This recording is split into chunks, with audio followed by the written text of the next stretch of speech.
Assalamualaikum dan selamat petang semua.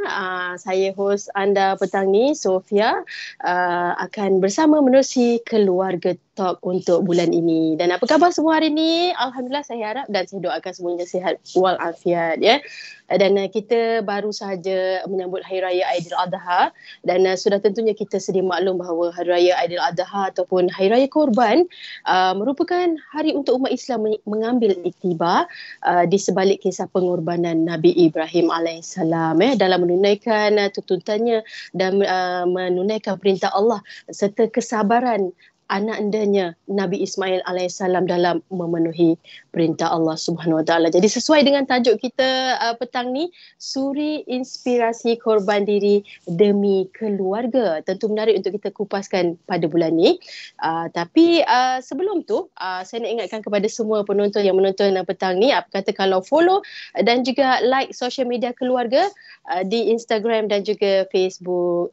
Bolehlah like dan juga share selepas ini, dan juga jangan lupa subscribe dan juga on notification di YouTube keluarga. Kan? Okey, kita ada banyak informasi yang kita nak kongsikan. Pastinya memang bermanfaat untuk kita semua, insya-Allah. Dan tanpa kita buang masa lagi, saya nak perkenalkan hos kita petang ni, iaitu panel kita yang kita jemput menerusi Keluarga Talk, Ustazah Nurul Hidayah Kamarudin yang merupakan Eksekutif Kanan Zakat Pusat Pengurutan Zakat PPZ Majlis Agama Islam Wilayah Persekutuan Mawib. Jadi Assalamualaikum Ustazah. Waalaikumsalam warahmatullahi wabarakatuh. Apa khabar Sofia? Saya Alhamdulillah sihat. Ustazah sihat ya? Alhamdulillah sihat walafiat. Alhamdulillah. Alhamdulillah. Ceria Ustazah petang ni. Jadi terima kasih Ustazah kerana sudi luangkan masa bersama kami menerusi Keluarga Talk untuk kita kongsikan ilmu kita sama-sama dengan penonton kita petang ni kan. Menerusi perkongsian kita, suri inspirasi korban diri demi keluarga. Dengar tajuk tu macam kan. Dan saya sebenarnya, saya percaya semua yang sedang menonton yang bergelar suri rumah tangga tentunya ada cabarannya Ustazah ya. Apabila kita ni dah bergelar seorang isteri, ada yang pepatah pernah kita dengar dan selalu kita dengarlah, tangan yang menghayun buaian itu boleh menggoncang dunia, kan. Jadi ini menggambarkan peranan seorang ibu dan juga isteri sehingga boleh mempengaruhi kehidupan di dunia ini. Dan jadi sudah tentunya pengorbanan seorang ibu tu dan juga isteri tu amatlah disanjung tinggi. Jadi Ustazah, ramai ingatkan suri rumah zaman sekarang ni ataupun suri tak kisahlah bekerja pun ataupun tidak kan. Senang je orang kata. Setiap masa boleh layan anak, boleh layan suami, tapi rupa-rupanya bila lepas habis je berpantang 2 bulan dekat rumah tu kan, banyak betul rupanya tugas ibu yang kadang-kadang orang lain semua pandang remeh je selama ni kan. Tapi hakikatnya bukan calang-calang orang dapat melakukan tugas ini ataupun suri lakukan tugas ini dengan sempurna. Jadi Ustazah, nak tanya Ustazah soalan lah. Ustazah boleh ulas sikit tak peranan isteri dan juga ibu dalam sebuah rumah tangga mengikut perspektif Islam? Silakan Ustazah. Masya Allah, terima kasih kepada Sofia. Bila kita bercerita tentang suri kan, suri ni dekat dengan seri. Kerana macam kita boleh letakkan sebagai suri rumah tangga ini, dia sebenarnya penyeri. Ya, bayangkanlah kalau rumah tu tanpa ibu, tanpa isteri, saya rasa tunggang terbalik rumah tu. Nak berjalan pun mungkin dah tak ada tempat dah kaki nak melangkah. Nak letak kaki kat mana tu tak cerita lagi. Macam mana pinggan di dapur. Tak cerita lagi bagaimana pakaian di dalam mesin basuh. Inilah penyeri rumah tangga yang mana bila ada sahaja seorang isteri di rumah, ada seorang ibu di rumah, maka terus rasa rumah itu hidup, mempunyai serinya. Seri yang mana tidak akan terbina dengan hanya duduk tanpa berbuat apa-apa. Orang kata goyang kaki saja ya kerja suri rumah ni, tapi tidak. Hakikatnya seri tadi timbul apabila seorang ibu dan isteri berkorban. Subhanallah. Berkorban apa sahaja demi cinta kepada suami, cinta kepada anak-anak, cinta kepada keluarga. Maka seorang isteri, kalau kita tengok dari sudut kewajipan seorang isteri, Sofia, isteri ni betul ke dia kena masak? Apa Islam kata tentang seorang isteri apabila dia bergelar seorang ibu, dia bergelar seorang isteri, adakah dia perlu wajib untuk mengemas? Adakah dia perlu wajib untuk menyapu rumah yang cukup besar tu? Jadi dalam Islam, kalau kita melihat kepada pendapat mazhab Syafi'i, mesti ramai yang terkejut dekat luar sana. Ya ke Ustazah? Dalam pendapat mazhab Syafi'i, perempuan ni tak wajib pun mengemas, tak wajib pun menyapu, tak wajib pun memasak. Kalau macam tu saya nak ikut mazhab Syafi'i lah. Ramai yang tak tahu rupanya. Ya, sebenarnya kalau kita ni tak buat semua perkara-perkara yang cleaning process yang ada kat rumah kita, dia bukan kewajipan kita. Tetapi apa yang isteri lakukan ini sebenarnya lebih kepada adat yang sudah berlaku dalam masyarakat. Kita tengok mak kita lah yang masak. Kita tengok nenek kita jugalah yang mengemas. Kita tengok zaman Nabi SAW, Sayyidatina Fatimah jugalah yang memasak. Sehingga penat Sayyidatina Fatimah dan mengadu kepada ayahnya, baginda Nabi SAW, kenapa penat dengan kerja-kerja rumah. Jadi sebenarnya sebagai seorang isteri, suatu tanggungjawab ataupun kedudukan yang tinggi. Bila kita telah melalui lafaz sakinah yang telah dilafazkan oleh suami, sebenarnya kita bukanlah kuli, kita bukanlah bibi, kita bukanlah pembantu rumah, tetapi kita adalah permaisuri di rumah. Maka permaisuri tinggi tempatnya. Tetapi apa yang kita lakukan, kata pendapat dalam mazhab Imam Syafi'i, ialah satu hasanah, suatu sedekah, suatu perkara sunat yang telah kita lakukan atas dasar apa? Tak lain tak bukan atas dasar kurban cinta seorang suri untuk diri dia sendiri dan juga untuk keluarga. Jadi apabila kita dah buat benda sunat, benda nama sunat ni kita sebut benda yang rela, kan? Dia datang daripada hati kita, maka sama-sama suri-suri di luar sana kita ikhlaskan niat kita. Moga-moga amalan sunat ini dicatat sebagai suatu saham yang besar di sisi Allah. Elakkan mengeluh, elakkan kita membebel selepas daripada penat. Takut-takut nanti hilang habis belaka. Na'udzubillah min dzalik.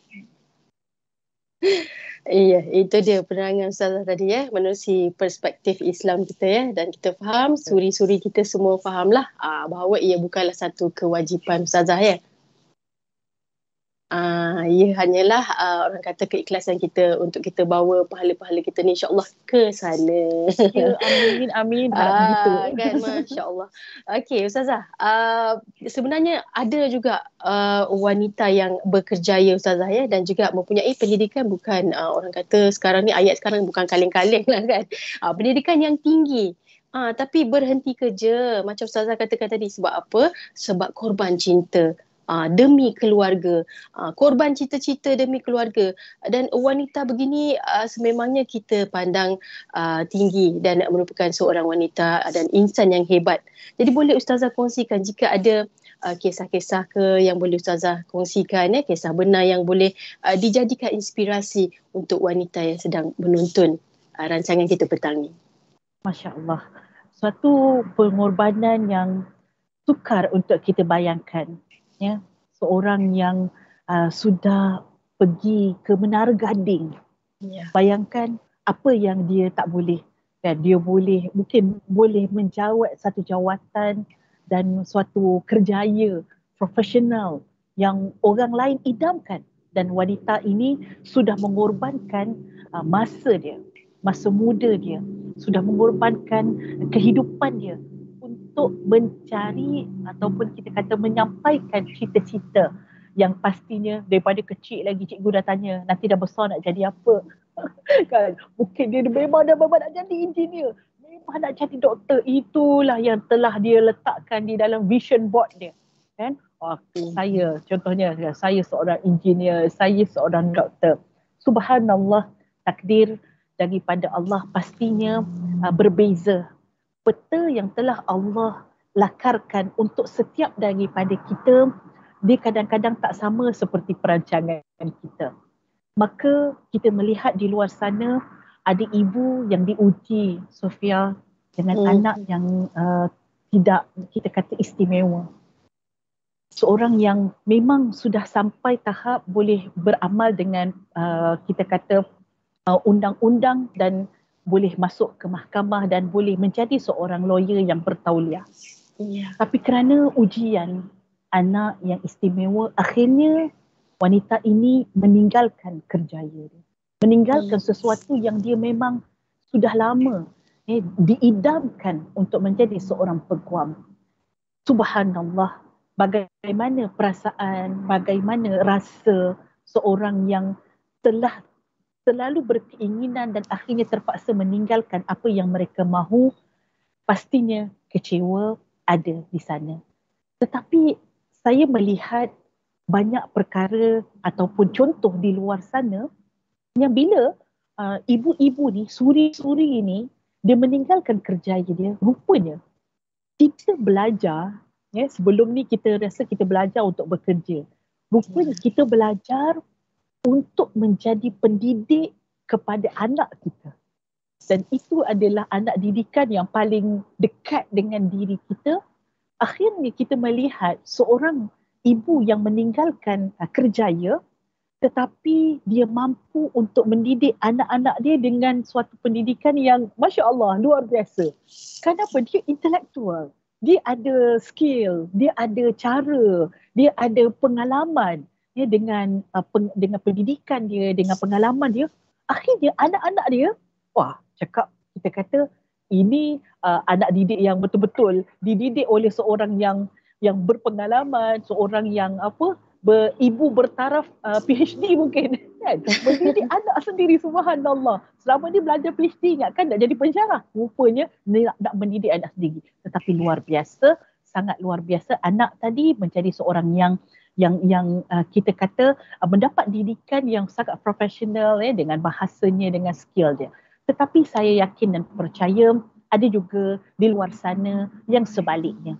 Yang sebelum ni mungkin dia sudah ada kereta dan mampu untuk mendapat gaji sehingga 5,000, 6,000 sebulan, tapi kerana tanggungjawab di rumah itu mungkin lebih besar lagi, dia tinggalkan segalanya dan dia hanya dengan berkain batik, berbaju kelawar. Jadi orang pun kata, dah tak kerja dah. Allahu Akbar. Masyarakat memandang sangat-sangat rendah kepada wanita-wanita yang dulunya belajar ke universiti dan akhirnya meninggalkan kerjaya kerana anak-anak. Tetapi dari sudut Islam, Sofia, kerja yang paling baik, kerja yang paling murni ialah kerja suri rumah. Kerana kerja suri rumah ialah kerja hakikat. Walaupun kita bekerja, kita masih lagi ada peranan di dalam menjaga rumah tangga, menjaga suami, menjaga anak-anak. Dan bayangkan kalau kita telah hadamkan waktu kita 24 jam menjaga anak-anak kita, kita telah melakukan suatu kerja yang paling mulia. Dan saya rasa, saya percaya semua kita ada cita-cita tersebut, cuma tinggal kadang-kadang ada kesempatan dan ada orang yang tidak ada kesempatan untuk mendapat kerja secara sepenuh masa menjadi suri rumah. Namun kita ingatlah, di mana sahaja takdir Allah letakkan kita, pastinya itu yang terbaik. Dan sebenarnya bukan saja kita nak mendidik anak-anak, tapi sebenarnya kita nak mendidik diri kita untuk reda dengan takdir Allah. Kerana orang yang reda dengan takdir yang telah Allah berikan, dialah orang yang paling bahagia. Jadi siapa yang tidak kita rasa, kenapa banyak dia punya kenapa dia, Allah dulu aku belajar, patutnya aku jadi begini. Maka dia akan jadi orang yang paling tak selesa, yang paling tak bahagia kerana mempersoalkan takdir daripada Allah. Jadi yakin dan percaya suri-suri di luar sana, semua yang Allah berikan kepada kita, itu yang terbaik. Kerana kita tak tahu apa yang akan berlaku pada diri kita, tetapi Allah yang mengatur peta kita mengetahui apa yang terbaik untuk kita, Sofia.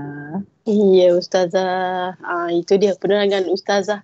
Jadi untuk suri-suri kita yang menonton petang ni, janganlah ada rasa orang kata rendah diri, rasa sedih dan sebagainya. Macam Ustazah kata tadi, saya suka ayat tu, redha dengan takdir Allah Ustazah ya.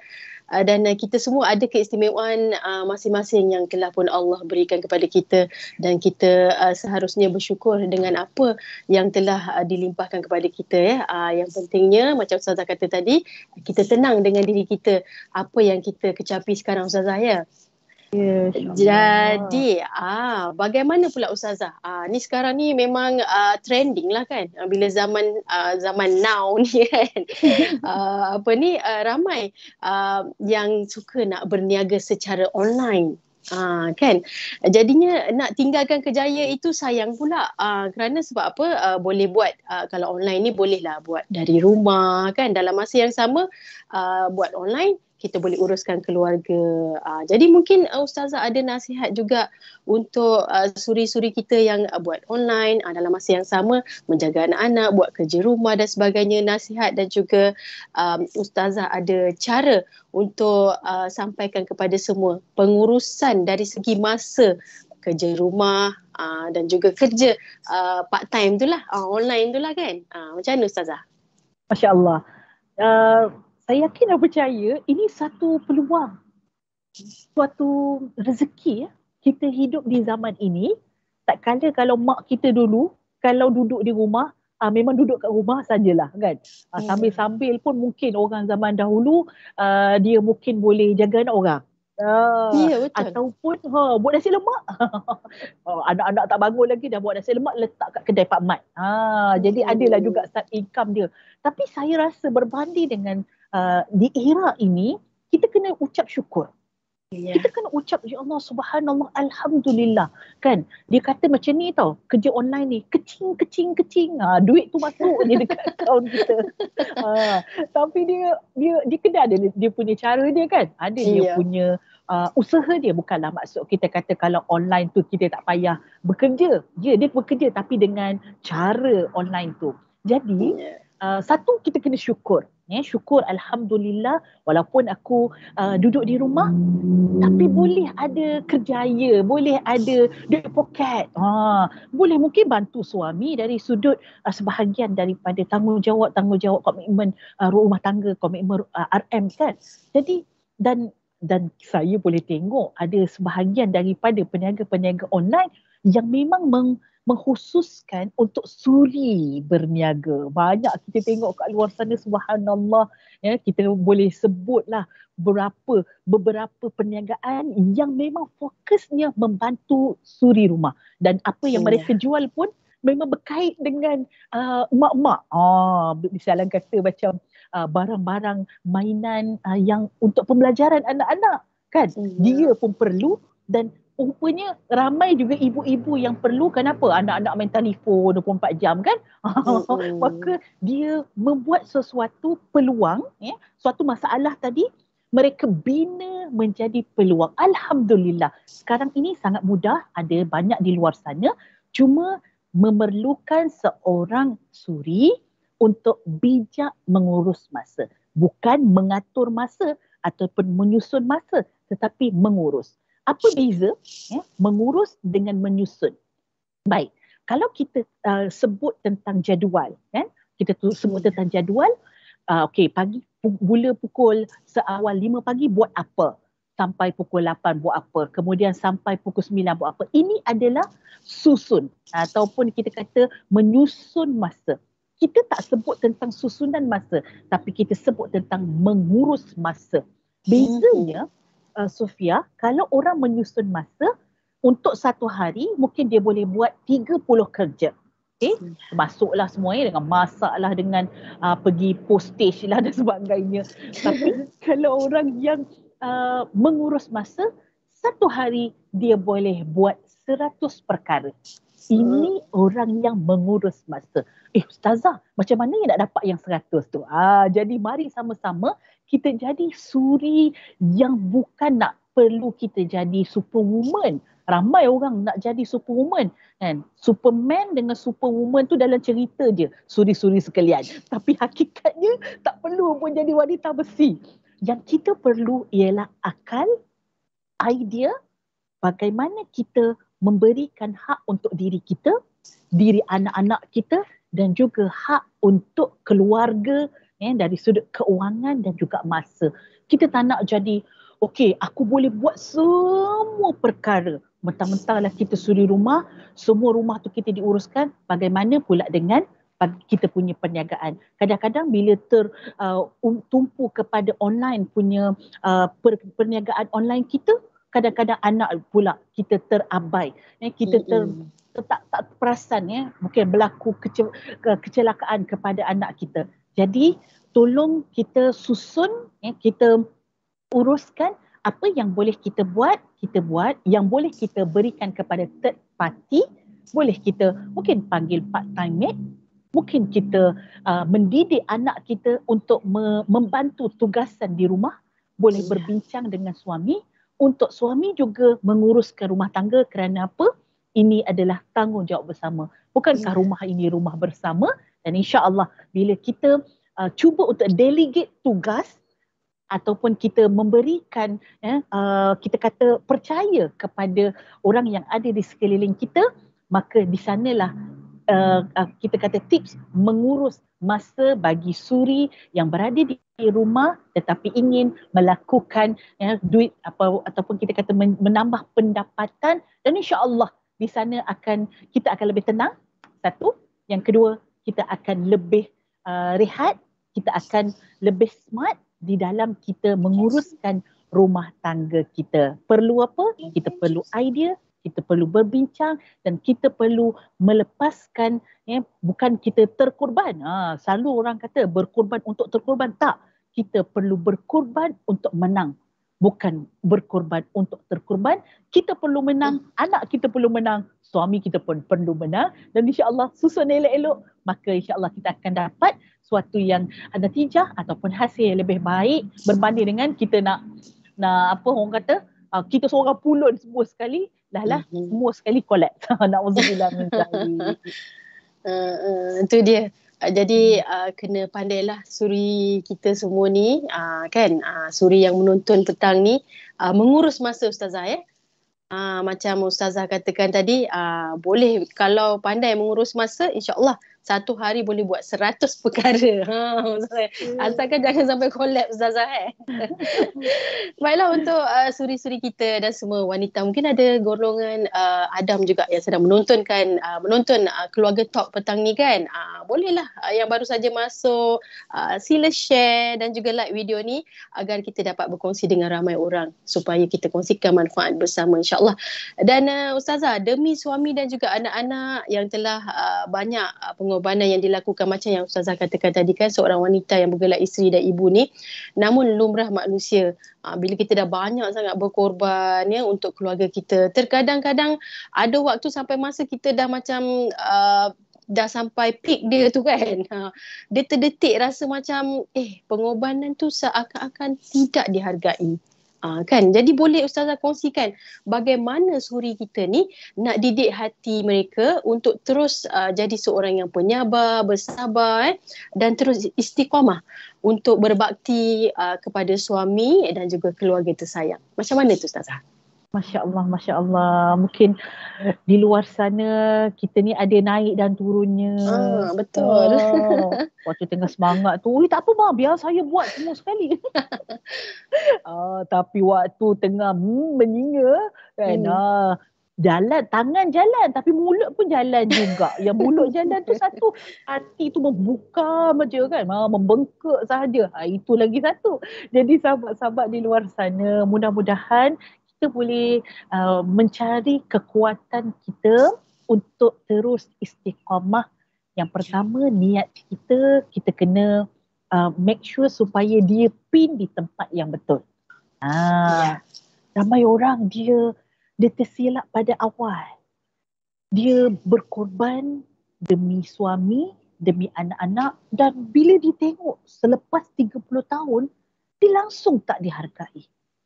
Selepas dia telah berkorban segala-galanya, tak ada siapa pun perasan apa jasa seorang ibu. Sehingga masa tu dia dah tak boleh sabar dah. Dia kata cukuplah, sampai sini saja kesabaran saya. Rupanya Sofia, salahnya ialah dia berkorban kerana makhluk.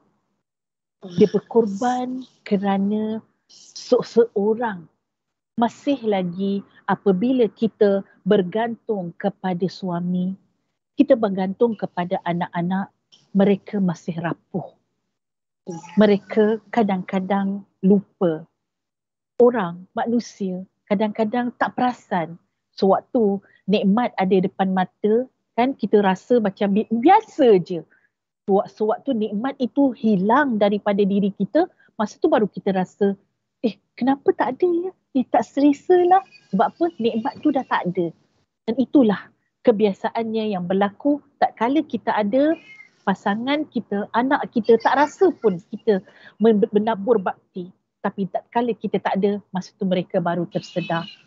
Dan sahabat-sahabat, marilah kita sama-sama suri-suri di luar sana, kita letak dahulu pin pada matlamat dan niat kita dalam berkorban kepada keluarga kita. Apa matlamat dia? Ya Allah. Sebut Allah. Ya Allah, aku sebenarnya sekarang ni sedang berjuang, aku sedang berkorban kerana-Mu ya Allah. Kerana-Mu. Yang ini pengorbanan kita untuk suami, kan? Betul kita sedang berkorban untuk suami. Betul kita sedang berkorban untuk anak-anak. Tetapi kerana apa? Kerana Allah. Kerana apa yang kita buat, kerana pencipta, di situlah datang kekuatan.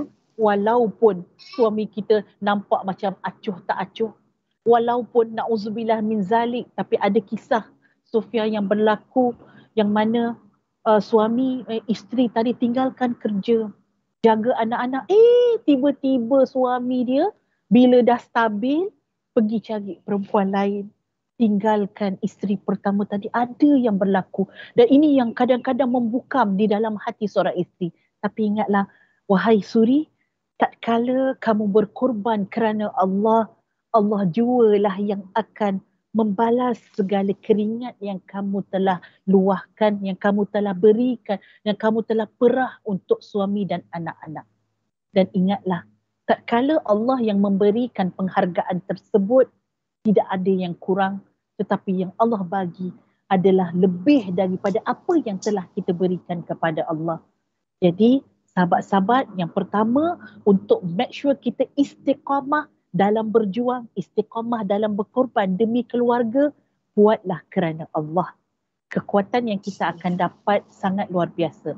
Yang kedua, walaupun kita berkorban demi keluarga, ingat kita masih punya hak untuk diri. Hargai diri kita dahulu. Sebelum kita nak hargai orang lain, kita kena hargai diri sendiri. Kalau boleh saya pinjamkan perkataan-perkataan yang telah diberikan oleh pramugari sebelum kita berlepas menaiki kapal terbang. Kiranya berlaku penerbangan ataupun kita kata terpaksa mendarat dengan kecemasan, apa yang perlu kita lakukan? Kita kena ambil bantuan udara. Kita ada anak tapi kita jangan letak kat anak dulu. Kita letak dekat mulut kita dahulu. Kemudian baru kita ambil untuk orang lain. Begitulah hakikatnya. Kalau kita nak jadi orang yang kuat, kita nak jadi orang yang membantu ahli keluarga kita, kita dahulu kena bagi hak untuk diri kita, kerana di situlah kekuatan yang mana orang yang tidak ada sesuatu, faqidun syai' la yu'ti. Seseorang yang tidak ada sesuatu, dia tak boleh nak memberi sesuatu. Maka ibu-ibu, berilah hak kepada diri kita dahulu dari sudut apa? Bagi sudut kesihatan, biar ibu ini sihat. Diri kita ni make sure dari sudut kerehatan. Sihat tu satu perkara, rehat itu satu perkara. Yang kedua, bagi juga pada diri kita ini masa untuk kita bertenang. Ada masa, kalau orang-orang zaman sekarang lah ni disebut me time. Tak kisahlah kan, me time ke apa time ke. Yang penting kita ada me time kita untuk yang kita seronok. Kita rasa gembira, kita bahagia kita buat perkara tersebut, dan doalah sama-sama moga Allah berikan pasangan yang memahami. Bila dapat pasangan yang memahami ni, ini syurga dunia lah. Subhanallah. Ya. Suami kita faham apa kita suka, suami kita faham apa kita tak suka. Jadi, kena minta daripada Allah Subhanahu wa ta'ala, ya Allah, berikanlah kepada kami pasangan yang memahami, sebenarnya lebih untung berbanding dengan pasangan yang kaya. Kadang-kadang dia kaya tapi dia tak faham kita. Hati kita ni, orang perempuan ni kalau tidak difahami rasa marah je, rasa tak puas. Tapi kalau suami tak kaya, suami biasa, tapi dia penuh dengan memahami isteri, wah, ini memang seronok kan. Jadi minta daripada Allah, kan hati suami kita juga adalah miliknya Allah, dan Allah boleh merubah hati suami kita menjadi seorang suami, pasangan yang memahami. Moga kita menjadi seorang wanita yang sentiasa kuat, insya-Allah, dengan matlamat yang betul, dengan kita meminta kepada Allah dan dengan kita memberi hak kepada diri kita. Wallahu ta'ala alam. Ya, itu dia Ustazah. Menarik. Cukup menarik untuk dikongsikan petang ni kepada yang menonton. Jadi sama-sama share lah. Rugi tak share, sebab apa? Ada banyak manfaat yang Ustazah Nurul Hidayah dah kongsikan kepada kita semua. Suri-suri kita semua yang menonton ni. Terima kasih. Hargai diri anda yang sedang menonton ni Ustazah ya. Dan macam Ustazah katakan tadi, biarlah kita niat kerana Allah, lillahi ta'ala Ustazah ya. Kerana setiap pekerjaan kita tu, insyaAllah kalau kita niat kerana Allah, macam Ustazah kata tadi, kita akan lebih tenang dan bahagia ya. Dapat pula suami yang tak kisahlah, tak kaya pun, kan, biasa-biasa sahaja tapi memahami Ustazah ya. Itu yang wanita-wanita nak sekarang ni, suami memahami, kan. Jadi Ustazah, kita nak pergi ke soalan yang seterusnya. Mungkin Ustazah boleh share kat sini kan ayat-ayat Al-Quran ataupun kisah para sahabat tentang kehebatan wanita yang rela berkorban demi keluarga, dari segi kesusahan hidup, yang boleh dijadikan inspirasi untuk yang sedang menonton petang ni, ataupun ada ayat-ayat yang boleh dikongsikan, ayat-ayat Al-Quran. Silakan Ustazah. Masya Allah, Masya Allah. Ini suatu perkongsian yang sangat-sangat baik yang boleh kita sama-sama ambil sebagai bekalan. Bekalan di dalam perjuangan kita. Jalan ini panjang, suri-suri sekalian. Jalan pengorbanan ini dia bukannya pendek. Kerana yang Allah Subhanahu Wa Taala nak beri kepada kita sesuatu yang panjang di luar sana. Di akhirat sana. Ingatlah bahawa seorang wanita yang salihah itu apabila dia salat, idza sallat khamsaha wa samat syahraha wa hafizat farjaha wa ta'at zawjaha dakhalat ayyu abwab jannati syi'ti. Apabila seorang wanita salihah itu buat 4 perkara. Dia salat 5 waktu, dia puasa dalam bulan Ramadan. Seorang wanita apabila dia menjaga maruah dia, jaga kemaluan dia, dia taat kepada suami dia, Allah katakan kepada wanita-wanita tadi, pilihlah mana-mana pintu syurga yang kamu kehendaki, masuklah ikut pintu syurga mana yang kamu kehendaki. Semudah itu ya. Orang nak masuk pintu syurga ni, ada pintu syurga sedekah tapi kena rajin sedekah. Ada pintu syurga melalui pintu syurga Ar-Rayyan, iaitu orang yang rajin berpuasa. Kena rajin berpuasa. Ada yang masuk pintu syurga melalui pintu syurga berjihad. Ting. Kena melawan dulu baru dapat masuk syurga Allah. Tapi untuk wanita, 4 perkara ni sahaja. Senangnya nak masuk syurga untuk wanita. Sampai jealous kaum lelaki. Rupanya wanita ni, dia punya medan jihad dia adalah dalam rumah. Medan jihad kita adalah dalam rumah kita. Kalau kita boleh menawan medan perang ini, insya-Allah syurgalah tempat yang Allah akan tempatkan pengorbanan yang sangat besar yang telah dibuat oleh wanita-wanita. Jadi suri-suri di luar sana, bila kita nak mencari kekuatan tadi, mari kita tengok seperti mana kisah Sayyidatina Fatimah Az-Zahra Al-Batul. sewaktu dia sangat-sangat penat sehingga terjelepuk dia duduk kepenatan. Kita kalau kita nak makan roti, kita senang je terus beli je roti yang siap dekat kedai ataupun call kawan kan, delivery kan, COD. Allahu Akbar. Boleh panggil dia bila-bila masa, semua makanan datang kat rumah. Tapi zaman dahulu, bagaimana yang mereka lalui daripada nak buat roti tu, sahabat-sahabat, Sayyidatina Fatimah kena tampi dulu. Kita tampi pun tak kenal kan. Kena tampi dahulu bijirin ataupun gandum-gandum yang mana bukannya gandum yang sudah dah elok untuk dimasak terus ataupun dibuat roti doh terus yang siap. Tidak. Tapi gandum yang bercampur dengan dia punya kulit-kulit dia. Maka dah tampi-tampi tiup pula. Ingat dulu makcik-makcik kan, dekat kampung tu kan, habis muka berdebu semua kan.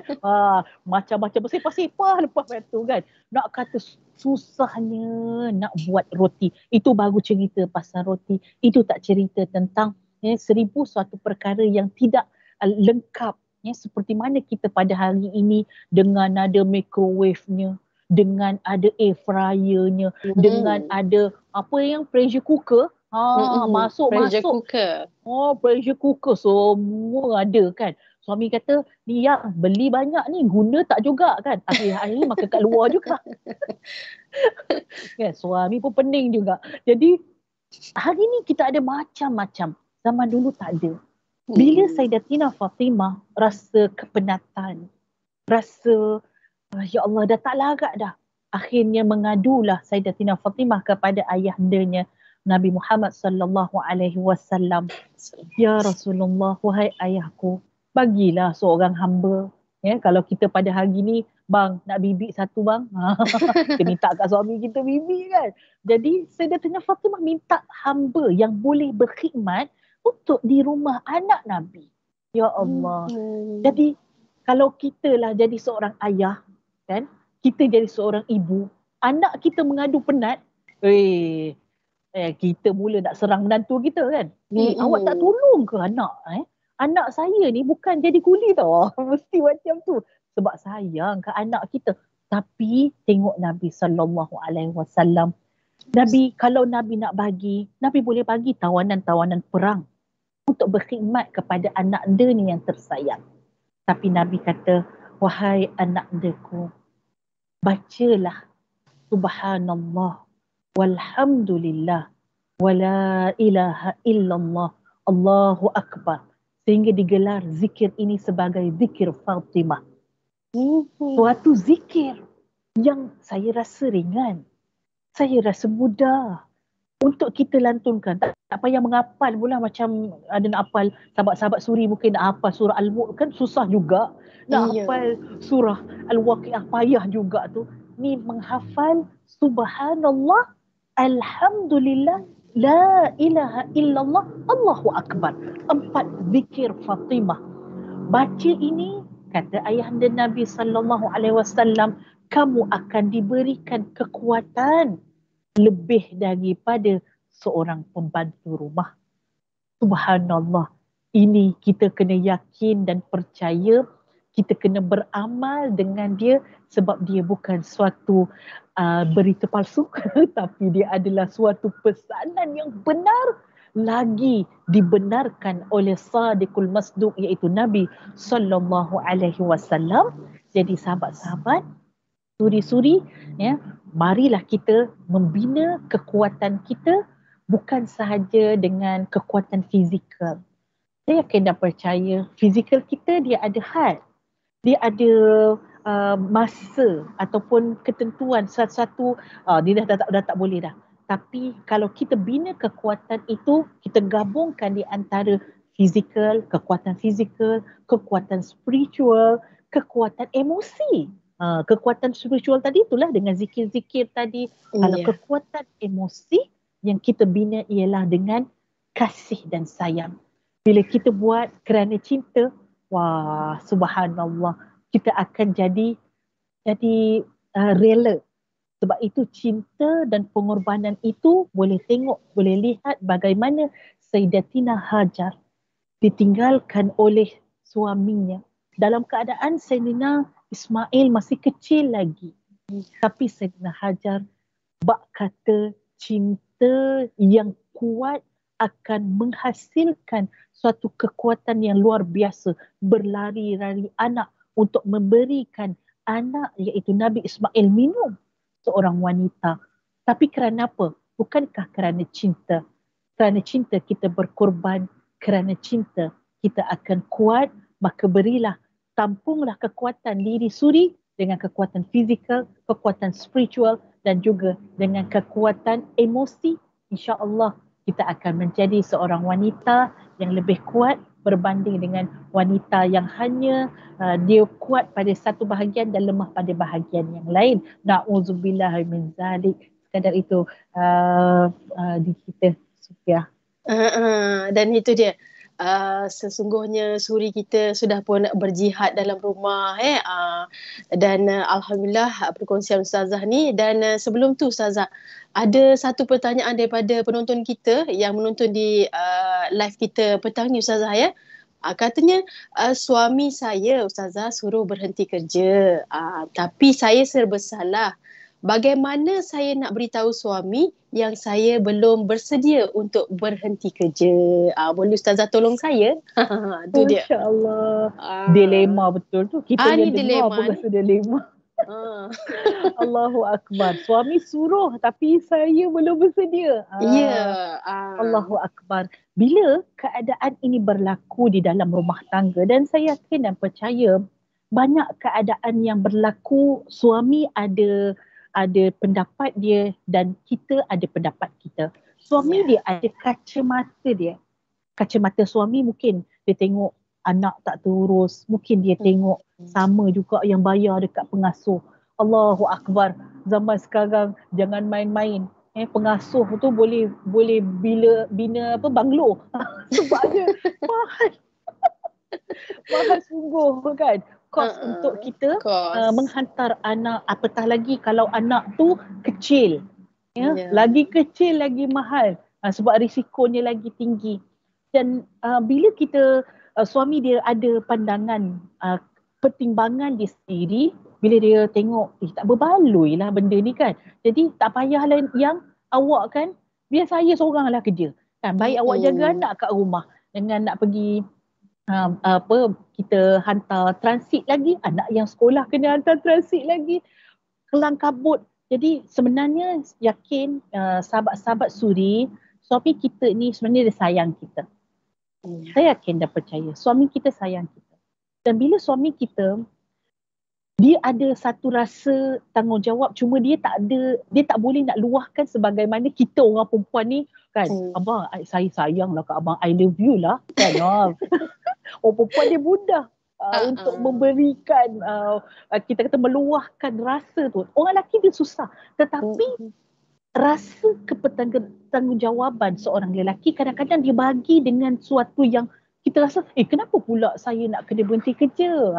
Jadi sebenarnya dia sayang dan dia tak nak tengok kita dalam keadaan yang lagi susah. Kalau boleh dia nak mudahkan. Mungkin itu sudut pandangan suami. Dan isteri juga, kita pun ada sudut pandang kita sendiri. Aku berhenti kerja, cukup ke gaji dia? Kita pun bermain-main dekat dalam hati kita kan. Macam mana nak bayar kita? Nanti kalau saya tak kerja, siapa nak bagi duit kat mak ayah saya? Mak ayah saya bukan ada pencen. Kita ada sudut pandang kita sendiri. Adik-beradik saya pun saya yang tanggung. Maka sahabat-sahabat, tatkala dilema ini datang kepada diri kita, wasyawirhum fil amr. Suatu perkara yang kita kena buat iaitu apa? Tolong buat mesyuarat, tolong berbincang antara suami dan isteri. Kerana masing-masing saya tak boleh nak letakkan satu perkataan ini, semestinya wanita memang kena berhenti kerja. Tak. Saya tak layak untuk kata begitu. Sebab di luar sana, zaman ini Sofia, ada lagi yang kadang-kadang lebih pelik lagi, iaitu sura rumah. Kadang-kadang bukan suami isteri yang kena berhenti, suami yang kena berhenti. Sebab yang kita tengok itu yang lebih sesuai. Dan memang di sana tu setiap keluarga ada rezeki dia masing-masing. Ya. Jadi yang boleh menentukan mana yang terbaik, insya-Allah apabila suami dan isteri tadi bermesyuarat, Allah akan turunkan rahmat di dalam perbincangan tersebut. Dan rahmat tadilah yang tuan-tuan dan puan-puan kena berjalan dengannya. Apabila dah ni jangan bergaduh. Kan? Ini dah berbincang ke dah bergaduh ni kan? Bincang. Jadi bila maksud bincang, kita kena tengok, timbang balik. Okay, tak apa bang. Suami boleh bagi peluang pada isteri dan isteri pun sama bagi peluang pada suami. Apa kata kita cuba setahun? Tak apalah kalau tak boleh tu kita pergi cari kerja lain pula. Dan kita cuba dahulu. Kalau tak boleh kita adjust balik. Dunia ini adalah suatu perjudian, sedang kata. Kita tak tahu mana yang bagus dan mana yang tak bagus untuk kita selagi mana kita tak menjalani perkara tersebut. Jangan prejudis terhadap suri ataupun jangan prejudis terhadap kena bekerja, tetapi kita letakkan ada timbangan yang tertentu yang perlu kita letakkan pada tempatnya, insya-Allah. Dengan rahmat daripada mesyuarat tadi, insya-Allah Allah akan tunjuk kepada kita mana yang terbaik untuk diri kita dan cuba untuk contohlah macam yang kita sebut tadi, katalah kalau dia kena kerja, kita ada online marketing, kita ada dropship, kita ada macam-macam kemahiran isteri yang boleh diperniagakan melalui medan online. Kita ada Shopee dan sebagainya. Subhanallah, semua itu adalah ruang dan peluang yang ada untuk wanita yang bergelar suri rumah. Wallahu ta'ala a'lam. Ya, itu dia jawapan Ustazah untuk puan yang bertanya tadi. Dalam dilema diharapkan bolehlah orang kata adalah rasa macam satu keputusan nanti bersama suami, bincang baik-baik macam Ustazah kata tadi, bermesyuarat untuk dapatkan rahmat daripada Allah. Jadi Ustazah, terima kasih diucapkan kepada Ustazah Nurul Hidayah Kamarudin kerana sudi berkongsi petang ni menerusi Keluarga Talk. Panjang kita berbual, tak boleh nak panjang lagi. Tapi Ustazah, mungkin ada kata-kata akhir untuk semua yang menonton petang ni ataupun nasihat, pandangan untuk semua suri-suri kita dan juga yang sedang bekerja, wanita yang berkerjaya juga. Silakan Ustazah. Masya-Allah, masya-Allah. Terima kasih kepada Keluarga Talk kerana memberikan peluang untuk saya bersama-sama dengan suri-suri di luar sana, juga suri yang berkerjaya. Satu sahaja yang kita nak ingat bahawa setiap wanita Allah kurniakan kekuatan yang luar biasa. Sangat luar biasa. Jadi wanita, lemahnya kita bukannya pada tutur bicara kita. Lemahnya kita bukan pada tenaga kita. Tetapi lemahnya kita apabila kita tidak mampu untuk mengikuti perintah daripada Allah Subhanahu wa ta'ala. Kekuatan seorang wanita apabila dia taat kepada Allah, dia taat kepada suami, dia menjadi seorang anak yang berbakti, di sanalah kekuatan dan nilai ataupun ketinggian diri seorang wanita. Sebab itu wanita yang kuat ialah wanita yang taat. Kalau kita tengok di dalam Al-Quran, Al-Quranul Karim, Allah sebut tentang fasalihatun qanitatun hafizatun lil ghaib bima hafizallah. Seorang wanita yang salihah itu ialah wanita yang taat kepada Allah, taat kepada suami, yang menjaga kehormatan diri dia tak kala di belakang suami. Jadi wanita-wanita di luar sana, ingat, insya-Allah selagi mana kita menjadi hamba Allah yang baik, insya-Allah kita mampu untuk menjadi wanita yang kuat, jaga solat, jaga zikir, jaga ibadah kita, insya-Allah kekuatan itu akan datang dengan luar biasa sekali. Sama-sama kita usaha untuk memperbaiki diri. Saya juga doakan diri saya, walaupun saya wanita suri berkerjaya, kita doakan sama-sama wanita yang berkerjaya ataupun suri di rumah, semuanya diberikan kekuatan selagi mana kita ikhlas, insya-Allah Allah bersama dengan kita. Terima kasih kepada keluarga Talk, terima kasih kepada Sofia dan semua penonton-penonton. Kita jumpa lagi insya-Allah. Terima kasih Ustazah. Masya Allah perkongsian kita petang ni dapat manfaat untuk kita semua dan untuk saya juga.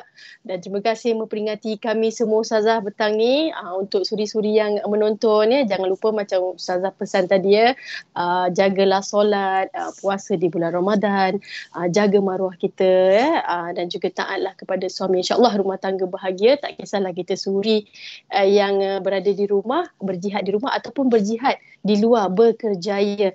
Dan terima kasih sekali lagi Ustazah Nurul Hidayah Kamarudin dan juga terima kasih semua followers keluarga magazine yang sudi stay sampai habis live kita petang ni. Dan sampai di sini dahulu keluarga talk kita. Dan nak tahu apa topik kita keluarga talk untuk bulan hadapan, jadi kena tunggu di waktu yang sama ya. InsyaAllah kita jumpa lagi. Stay safe dan Assalamualaikum warahmatullahi wabarakatuh. Jumpa lagi.